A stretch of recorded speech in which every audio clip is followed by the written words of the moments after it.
Next up, Sherri. We're gonna have a real good time, feel good time, spreading love and joy and laughter all over the place. We're gonna have a good time. We're gonna have a good time. Gonna have a good time. Be so legendary. Sherri's got you feeling good. And now, your host, Sherri Shepherd.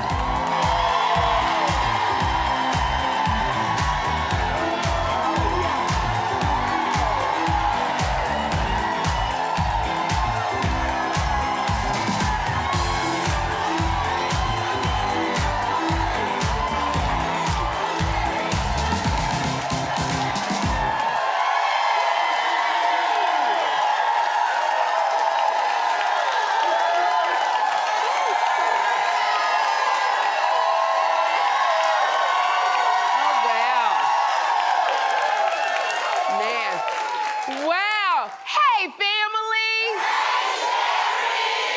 Oh, man, when I tell you, I am extra excited today because the jackpot for the Mega Millions is almost at $1 billion. And in case you didn't hear me right, that's 1 billion with a B. Yes, B as in bye, y'all, I'm out. I'm literally like $1 billion. I've been thinking about it, because if I win, I'm not even gonna finish this show. I will turn around and say, DJ Sus One, play my song. And I'm gonna just keep twirling out the building, down the block to my new life. Y'all will look on Instagram and I'm gonna be in Bali being served sugar-free margaritas by the pool. But I don't, here's the thing. I don't think one person deserves $1 billion. That just seems like, I know, yeah, that just seems like too much money for somebody who's never had any money. Y'all notice it's always the people that never won anything that says it's too much money. But like, back to the point, but like if you're Jeff Bezos, sure, because you know what to do with all that money. But if you John Tavius from the barbershop, oh, hell no. Because you know John Tavius will try to buy the Statue of Liberty, and then he gonna turn it into a hookah lounge. And then, this is what happens all the time. Once you win the lottery, people come out the woodwork. Suddenly, everybody is a cousin. I'm your uncle's cousin's first wife goddaughter. You start getting calls from people who swear they knew you from 2nd grade. They will call you by your childhood nickname. Hey, Cher Bear. Cher Bear, it's me, Rhonda from PS 129. Remember me? And here's another thing. If I won that much money, I'm not telling a single soul. I'm not doing it. I will just show up in a helicopter that lands on the roof of this studio. Now, don't get me wrong, if I win $1 billion, I'll still talk to everybody, but only through my assistant. And my assistant is gonna have an assistant, and that assistant of the assistant will test you back. But I did want to say, speaking of rich, it is World Kindness Day, and this is a day, I love it, where the whole world is encouraged to do something kind. Maybe buy somebody lunch, not curse your baby daddy out, not key somebody's car for taking your spot, because all that can wait until tomorrow. But today we celebrate. So to celebrate, I bought every single person in the audience a Mega Millions ticket.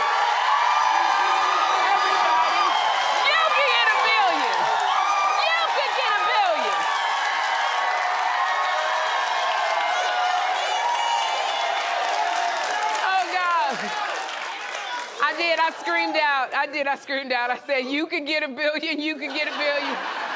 But keyword, could. Because we have to make an agreement right now. All right, yeah, I know, you said, oh, shoot, yes. Yeah, because I'm getting these tickets for y'all. So could you please raise your right hand, everybody? Your right hand. And can you repeat after me? If I win this $1 billion, I will not forget Sherri Shepherd. I will not forget Sherri Shepherd. I promise to give Sherri a cut. Yeah, why that lady in the red didn't say nothing? I saw you. I saw you. Everybody acting funny now. But literally, one of y'all hits the jackpot. I'm showing up at your house like Suge Knight. Run me my money. All right, family, y'all ready for a good time? Sus, play my song.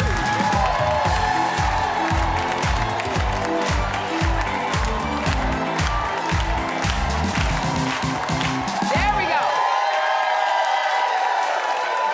Oh, my goodness. So, y'all, this is what excites me. Miss Tina Knowles came through for all of America this week. And I'm gonna tell you how. After Kris Jenner's 70th birthday party, there were rumors that Beyonce and Jay-Z were there, but there were no pictures of either of them. And Kris Jenner didn't even have a picture with them. But leave it to Miss Tina to pull through for all of us. Because not only did Miss Tina post a pic of her and Beyonce at the party, she posted it twice. She did. And her caption said, I posted this earlier, but didn't know how to make it fit in the IG. So I had someone to fit it in so you could see the whole picture. I'm 71, give me a break. I love this. This is exactly what I love about Miss Tina. Because Beyonce and Jay-Z, they don't take pictures for a reason. They don't do anything unless there's a confidentiality form. And this goes to show you, moms can do whatever they want to. I love it. Miss Tina said, listen, I'm 71, I'm the matriarch. She said, I found the picture and I'm posting it. And she said, and I'm gonna post it twice. She said, Miss Tina said, y'all gonna get this picture one way or the other. And I love how she doubled down on exposing Beyonce. At this point, Beyonce can't do nothing but go, Mama, come on. But this is what I want to ask Beyonce and Jay-Z. Here's my question. Why do y'all keep excluding Mama Tina from the PR meetings? Like, y'all need to have a seat for Mama Tina right at the table. Because y'all know Beyonce and Jay-Z are so strict. Kris Jenner was scared to post it until Miss Tina posted it. So she got everybody's posting a picture. But I tell you, I bet you Blue Ivy is over there drafting up a whole new NDA right now. Blue Ivy. And I have a feeling that she said, Grandma, no posting pictures until I help you with the formatting. So I just want to say to Miss Tina, thank you for your service. Oh, God. And you know, people are still talking about Kris Jenner's party because it got wild. And the party got so wild that the neighbors called the police with the noise complaints. And Snoop Dogg called Kim Kardashian beforehand, and he asked if he could partake in his Snoop-like activities at the party. Now, literally, take a look. I just got a text from Snoop. Question, is it okay if I smoke at the party? And I have a gift for Mom. I want to make sure she gets it, so just let me know if I'm okay to smoke at the party. I don't want to be disrespectful, but I don't drink too much. I like to smoke, so just let me know if it's cool. What a sweet person to ask. Of course he can smoke. Are you gonna smoke? No, I never smoke. Oh, my God. First of all, I'm surprised Snoop asked permission to smoke. Okay? I just thought that when you invite Snoop, you just expect him to show up and light up. And I don't know why he's calling to ask permission. I would think lots of people would be at that party smoking. I mean, you know the person I'm looking at? I'm looking at you, Martha Stewart. That's who I'm looking at.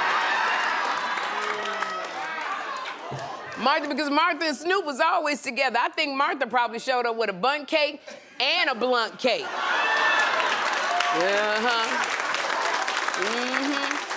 I just know Martha Stewart was like, I don't want to be disrespectful, but at 11, I need to light up because these knees. So, and I know when the cops came, Martha ran out the party like, I can't go back! I can't go back! So shit.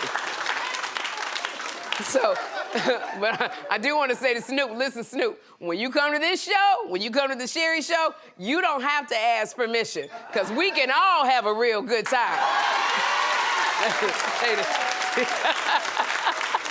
Say to Snoop, pass the Courvoisier, shoot.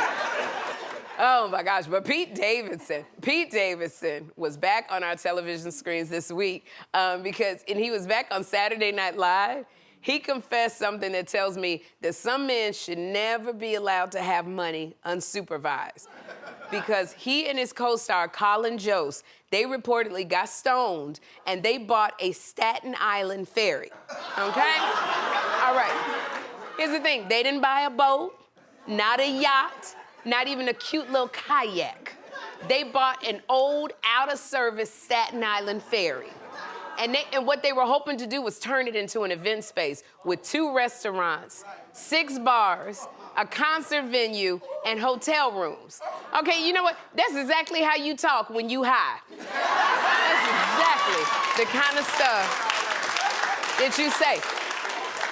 So both of them, Pete and Colin, they spent $280,000 on it, but the renovations haven't gone as planned. So it's considered a floating money pit because they're paying thousands of dollars in monthly docking fees. So this doggone ferry is sitting there, is doing nothing. And Pete, he went on SNL and he joked about it. Take a look. In case you're wondering why I had to do a show in Saudi Arabia, we're losing millions on this ferry. I assume that's what the article says. I can't spend $5 on a paywall when I got a kid on the way. So we even gave the boat a new name. Yep. You know, we thought the Staten Island ferry sounded too depressing, so now it's called the Titanic 2. This is okay. First of all, shame on the person who had them sign the contract, knowing they were high as a kite. That doggone realtor probably was like, hey, Harry, get in here. These fools want to buy the Staten Island ferry. I mean, it's so funny that they think that they were going to turn it into all of this. Nobody is getting on this ferry. This thing is so daggone rusty, it looks like you're going to get tetanus if you get on it. This ferry look like it smokes Newport menthols. And they think people are going to pay money to sleep on it? People don't even like riding on the Staten Island ferry, and it's free, okay?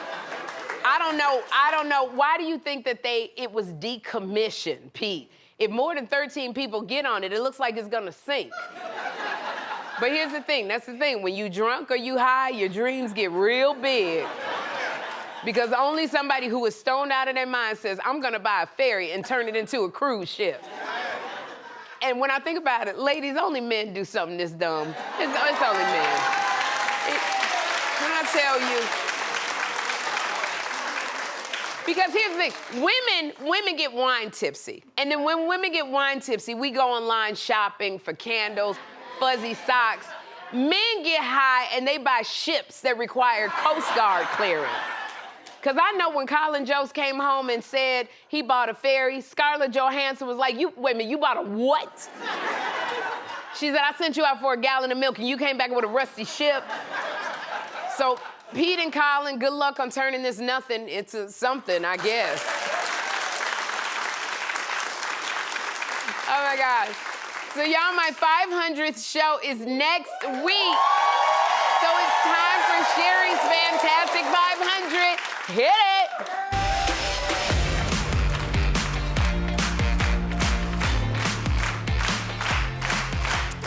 Thank you to my friends at Wyndham Rewards because we are giving Sherri Show fans a chance to win a trip to our 500th episode.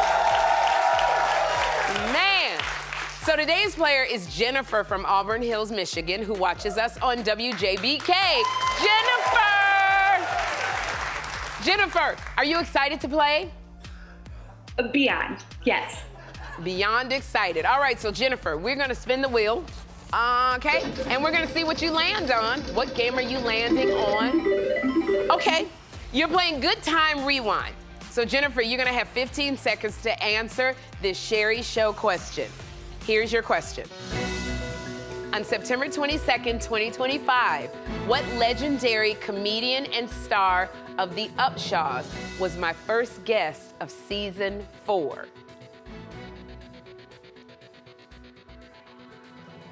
Sherri. You need me to repeat it? Need me to say it again? No, I can see it, but I don't recall that What show. legendary? It's on Netflix. What legendary comedian? It's illegal for me to help you. Dang it. Oh, I'm sorry. It's Wanda Sykes. Oh, Jennifer. But don't worry, we are sending you a Sherri t-shirt. Thank you, Jennifer, for playing.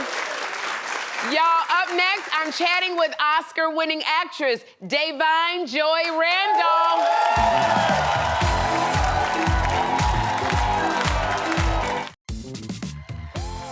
Hang tight, family. Sherri will be right back. Please welcome Da'Vine Joy Randolph.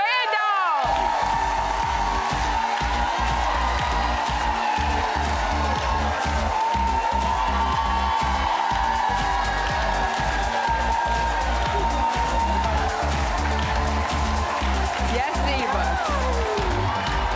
Yes. You too. I want you to take a look at all of this. There you go. Now let's sit down. Oh my goodness. Yes. It was so funny because Da'Vine was like, let me sit down. I was like, let everybody get it done. When the queen walks in the building, like, you are such a fashion and style icon. Thanks. And I look, and every time I see you, Da'Vine, I'm just like, when did you start getting like a fashion sense, or where did you get it from? I always had it. Because we didn't have much, so a lot of it was like, my mom was like, there's no limitations as long as we can just prepare, figure it out. I used to hide clothes as like my own layaway. If I have something that I liked in the department store and my mom wasn't paid yet, I would grab it, hide it in the men's section, come back in a week, and I'd be like, oh, that was meant to be. That was my little outfit. To be. Yeah. I hear you. I just got to tell you, I am such, and not only me, everybody else, but such a fan of yours. I mean, you are a breath of fresh air. Thank you. When the camera is on you. And I told you backstage, like, I first saw you in Dolomite as Lady Reed, and I was blown away. Thank you. What was it like working with the legendary Eddie Murphy? It was so amazing, and he took such great care of me. Yeah. It was really, really special. I felt like, in many ways, he inducted me into, like, I had worked before then, but when you're working with somebody at that level, a lot of it was just me just observing. And I think he knew that, and he just allowed me to be in his space. And then when we then began to do press for it, like, he was very clear, wherever I go, I want her to be at these things too. So in many ways, it prepared me for then when I have my own award season. Absolutely. Because he just guided me through. I'm so grateful for that. I love Eddie Murphy because I was doing a movie at the time that he was just sitting watching, and they called me to do The View for the first time, and I wasn't gonna do it. He said, no, you have to do it. Like, he was so encouraging. He's very encouraging. Yeah. And he has a really good eye. He knows talent. And he is a real supporter of you, and it's amazing, because not a lot of people are that way. Not a and lot. There's actually no ego. As much as that man has done, there is no ego, and he is sharp, and he knows what he wants, and he just has an amazing ability. It's so nice to hear about him. And I loved watching this movie. You won for Best Supporting Actor in The Holdovers. Yeah. Oh my gosh. And I remember it was so lovely what you did in this film, but I remember when you were up there and you said in your speech that all you needed to be was yourself. Yeah. That was it. Yeah. And I just wanted to know, when you, like, who was the first person, Da'Vine, who just believed in you? It was my parents. I predominantly had, my mom is an educator, and so education was really important. So I predominantly went to predominantly white or international private schools to get that education, because I grew up with education is the power, and with that and the knowledge, you can do whatever you want. That's right. But it wasn't easy. You know what I mean? When you're the only one in your class, and so they bolstered me with a sense of awareness and confidence and self-love for myself early because I was Yeah. already, at a young age, I was dealing with, you know, certain things that Yeah. most people don't have to deal with just because they were very clear on you need to be in these environments. Absolutely. And I, you know, just thinking of that, like I said, watching you, and I thought, oh my goodness, you are the 10th black woman to win this award. And you know, do you think, like, what a That's group, amazing. what a group of beautiful, powerful women you're in this category with. Do you think that, you know, because Hollywood so much has not been kind to us. Do you think that they could do more to open up the doors for women of color? For sure. And so I would say, if anything, it's been my thing before, but even now, so people ask me like, well, what's so different? How has your life changed? I'm so even more so dedicated to the quality and the storytelling. And I've come to understand that a lot of my advocacy comes through in the details. So when I'm doing a job or when I say yes to a job, a lot of it is due to the woman's story, and am I doing this black woman justice? You know, so those things are very important, and that's why I think sometimes you have to be in spaces where you're not to really infiltrate and really make a difference, because if not, then they're gonna keep doing how they do it. They need to experience us to know, oh, maybe we need to switch things up. Absolutely, absolutely. And I love that you're using your platform in this way, because you know it's not all about just us. It's like the bigger picture. For sure. It's us, Yes, you know? yes. And that you're constantly thinking about us. And you gotta talk to one another, right? I think sometimes people, you know, don't share information because they're fearful that that will leave them out of the equation. It's actually quite the opposite. I think the more that we come together, especially as women, especially as black women, to have that kind of narrative and real conversations, we can break up that misinformation, I'll say. That's right. And it's a game changer. Absolutely. I'm so with you on that point. And I want to congratulate you, because let me tell you, I get to see a screener of this. Your movie Eternity, girl, you are so damn good. You so doggone good. Thank in you. this movie, Devon. Can you tell us about Eternity? Sure. So it's basically this idea of the afterlife, like kind of that purgatory, right before you end up going to your eternity. And so what's interesting about this story is that a woman had a first love who was a war veteran, and he unfortunately passes. So that's like that young first love. And then she ends up marrying this man and is with him for several years. And so when she comes to purgatory, or the junction as they call it, her question is, whom should she spend eternity with, as opposed to where should she spend eternity? And so it ends up being this interesting kind of love triangle, but a rom-com in which we're trying to figure out which one. So I play an afterlife coordinator, which is basically like a social worker. In the afterlife. In the afterlife. And so basically, for my guy, Miles Taylor, that's the guy who she's been married to all these years. It's interesting because they both have an interesting perspective. Yes. It's like, you know, do you go with that first love that like started it all for you, or that guy that was with you, you know what I mean? That through it all. And I'm sitting here listening to you. Do I gotta die to go get me a man? Is that No, Sherri, you do not. Girl. No. Well, you know, well, speaking of that, and I love that concept. Never been done. I don't think I've seen it before, but I love the concept. You know, and I'm bringing it to a man. What do you look for in a man? What are some important? Authenticity. Authenticity. And they have to be okay with what you bring to the table. That's right. Right? You're That's not gonna diminish yourself at all. It's listen, when you are a boss black woman, that already That's it. parts the waters, right? That's Because not every man can get with that. Uh-huh. Someone who truly has confidence, can truly support you, have their own thing, but that is honest and authentic. People Yes. be lying for the first 3 months. You know what I mean? And then you acting different, month 4, he acting different, and you're like, well, who's this? Who is this? Exactly. Yeah, I think we be scared. I think sometimes you just gotta be yourself, truthfully, and be unapologetic, because part of what became you to get to that place is what they're actually attracted to. Absolutely. Thank you for that, girl. The authenticity. Yeah. Now you never stop. I don't know if you take a break, Davon. You travel all over the world. Every time I see you promoting this thing, you're promoting that thing. You're an accepted award for this. Like when you actually sit down in a because you're in hotels all the time. Hotels all the time. And I know being in a hotel. So what's like your favorite thing about just being in a hotel, traveling everywhere? Comfort, slippers. Yeah. You like slippers? The slippers. And when I first started and I was getting new to the hotel life, I would steal the slippers. You said, the girl? I'd be like, oh, we don't have no more. Send more over.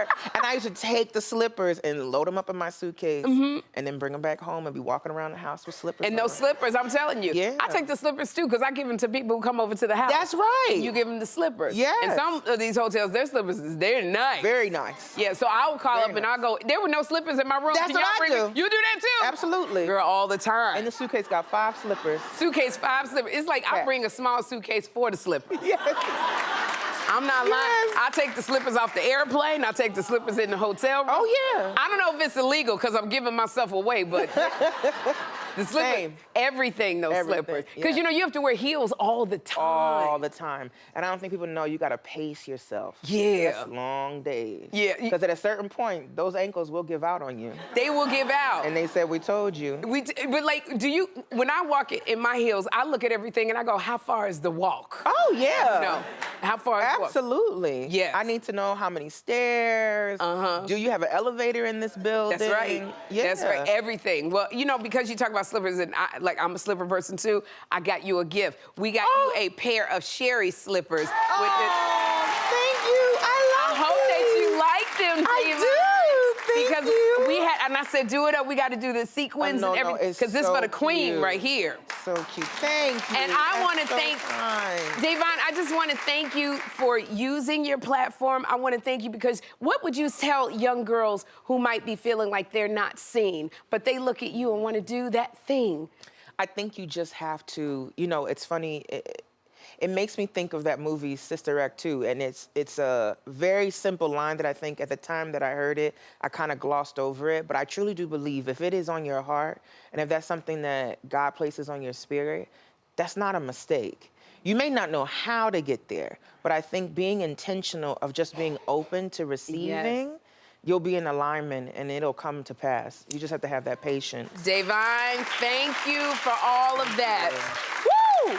Davon's film Eternity opens in theaters nationwide on Thanksgiving. Y'all go see it. It is so good. We'll be right back. Davon Joy Randolph.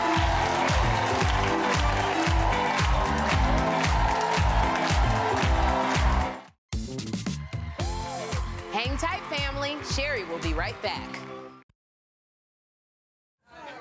It's time for Just Kidding, where we bring you some funny viral kid moments. Now, first up is a little girl named Evangeline, who's not very happy that it's her birthday. Take a look. Birthday to you. Happy birthday to you. Happy birthday to you. Happy birthday to you.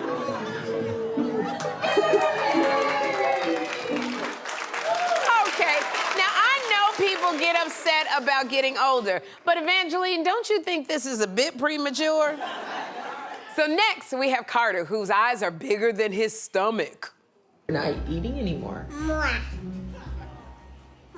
Carter, you had 2 eggs with kale. More. Egg whites. More.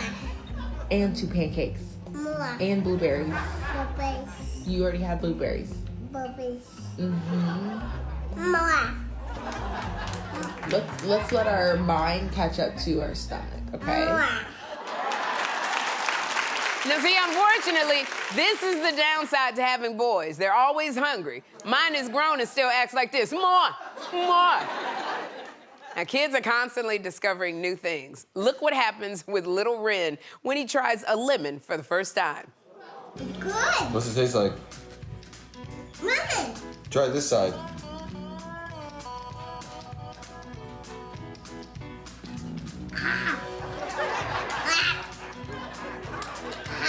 This makes me crazy. Now, Mama and Daddy, If a lemon makes him crazy, wait till he gets a taste of tequila. And our last video comes from Camilla, who can't get enough of a certain talk show every morning. Let's see it.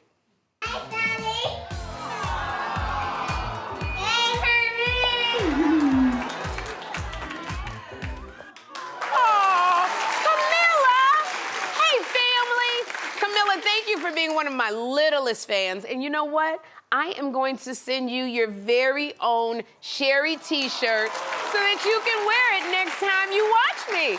So hey, family. Hey, Camilla. And up next, we're in my Laugh Lounge with the very funny Mal Hall. Hey, Camilla.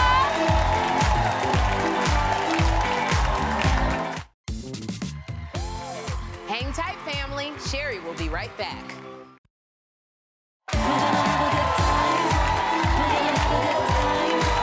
My next guest has been making a name for himself in comedy for the last 15 years, and he recently released his debut special called What Are We Doing Today?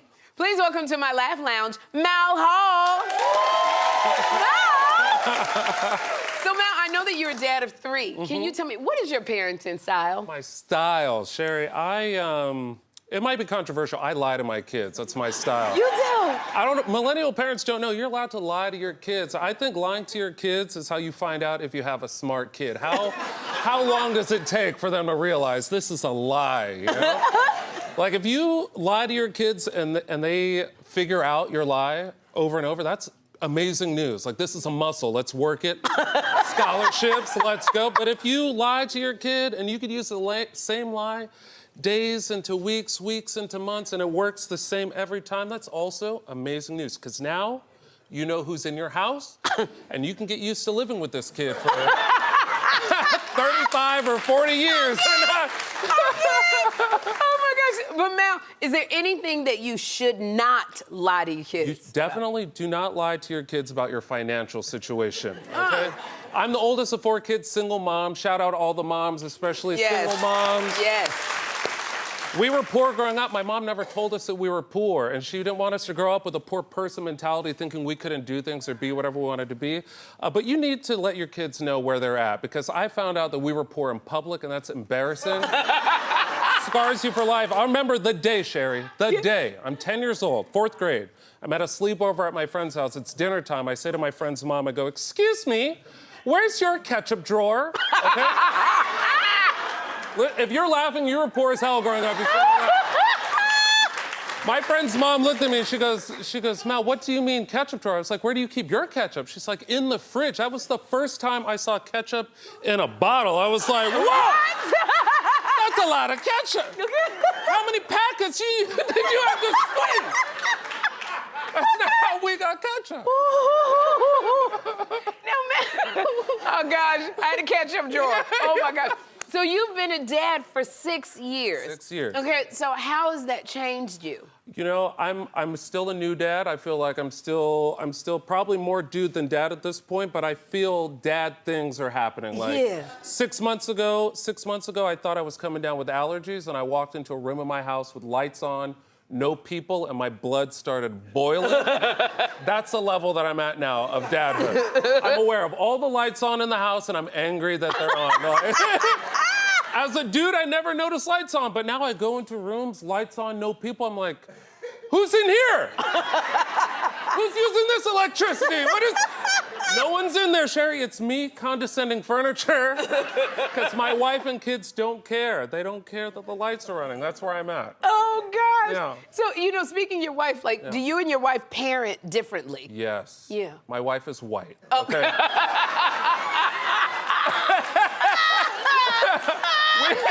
We grew up different. I found out in this parenting journey she wasn't lied to the way I was lied to as a kid.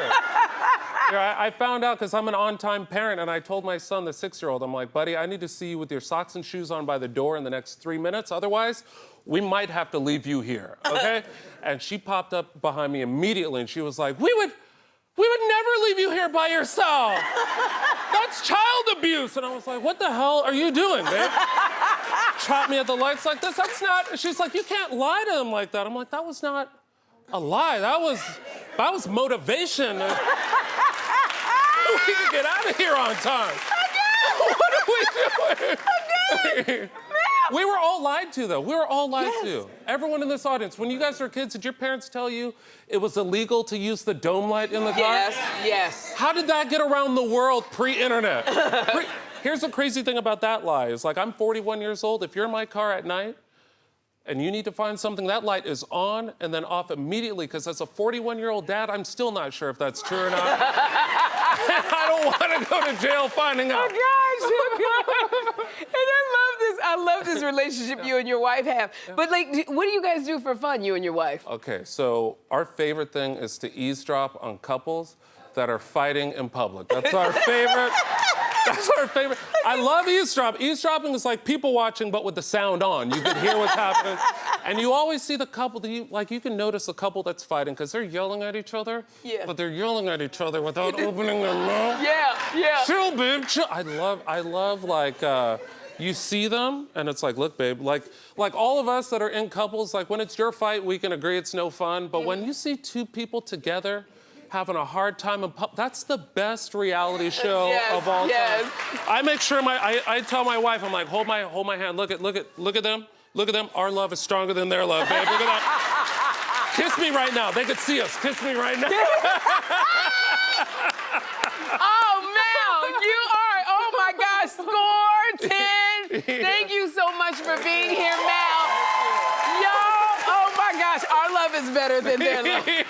Y'all, watch Mel's comedy special, What Are We Doing Today? It is streaming right now on YouTube. And for tickets to see him on tour, go to SherriShowTV.com. We'll be right back. Mel Hall!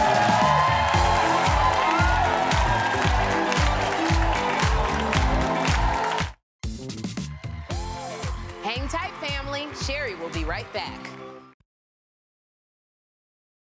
All the fun, joy, and laughter of Sherri is available anytime online. Celebrity interviews, full episodes, exclusives, and more. It's all at SherriShowTV.com.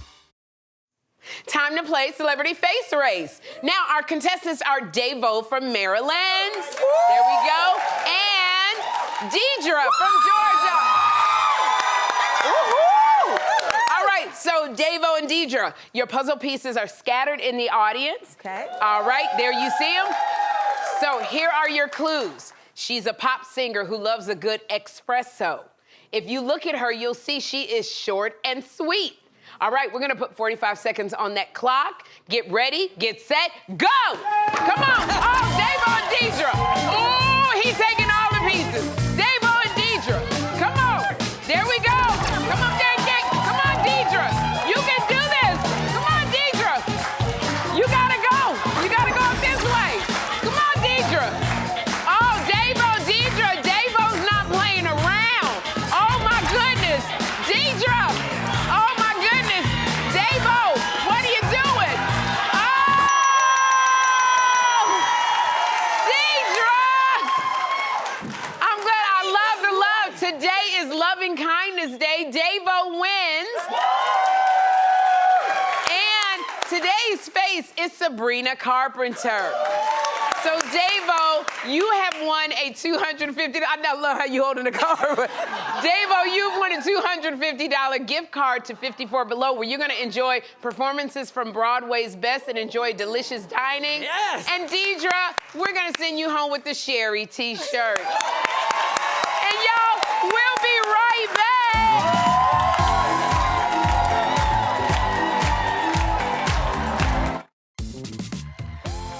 Hang tight, family. Sherri will be right back.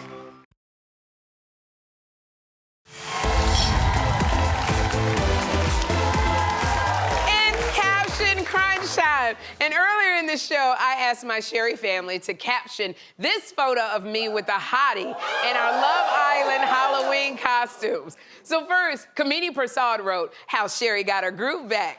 I know, that's right. And next, Vivian L. Carter wrote, Peck-tacular. Yes, Vivian, they were real and they were spectacular. And last, Irvin German wrote, I'm about to make it do what it do, baby. Now, Irvin, I forgot how to make it do what it do, because what it does now is not what it used to do. Thanks for your captions, and we'll be right back.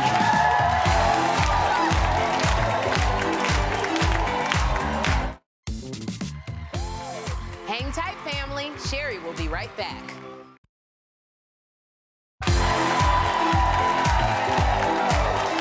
right, y'all, I'm headed to Tulsa, Oklahoma to perform, so I'll see you at the Osage Casino.